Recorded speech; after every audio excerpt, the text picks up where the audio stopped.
കോൺഗ്രസിൽ ചേർന്ന സന്ദീപ് വാര്യർ RSS കാര്യാലയത്തിന് ഭൂമി നൽകുന്നതിനോട് യോജിപ്പില്ലെന്ന് ജമാഅത്തെ ഇസ്ലാമി അമീർ പി മുജീബ് റഹ്മാൻ. ഇക്കാര്യം പരിശോധിക്കപ്പെടേണ്ടതാണെന്നും അദ്ദേഹം പറഞ്ഞു.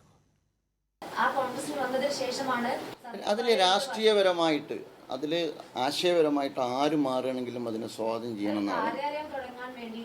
അത് പരിശോധിക്കപ്പെടേണ്ടതാണ്.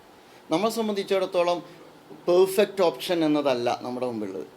നമ്മൾ ഒരു മിനിറ്റ് ഞാൻ പറയുന്നത് നമ്മളെ സംബന്ധിച്ചിടത്തോളം സംഘപരിവാറിനെതിരെ നമ്മുടെ മുമ്പിലുള്ള വിജയസാധ്യതയാണ് ഒരു ഘടകം. രണ്ട് ബെസ്റ്റ് ഓപ്ഷൻ ആര് എന്നുള്ളതാണ്. ഈ ഒരു അർത്ഥത്തിലുള്ള കമ്പാരിസനാണ് നമ്മൾ ഈ മാറി മാറി പിന്തുണക്കുന്ന സാഹചര്യവും മാറി മാറി സഹകരിക്കുന്ന സാഹചര്യമൊക്കെ ഉണ്ടാകുന്നത്. ഇതിനർത്ഥം ഈ കേരളത്തിലെ നമ്മൾ പിന്തുണക്കുന്ന രാഷ്ട്രീയ പാർട്ടികളുടെ കയ്യിലുള്ളതും അവർ സ്വീകരിക്കുന്നതുമായ എല്ലാ നിലപാടുകളെയും ജമാഅത്തെ ഇസ്ലാമി പിന്തുണക്കുന്നു എന്നൊന്നും അതിനെക്കുറിച്ച് കാണേണ്ടതില്ല.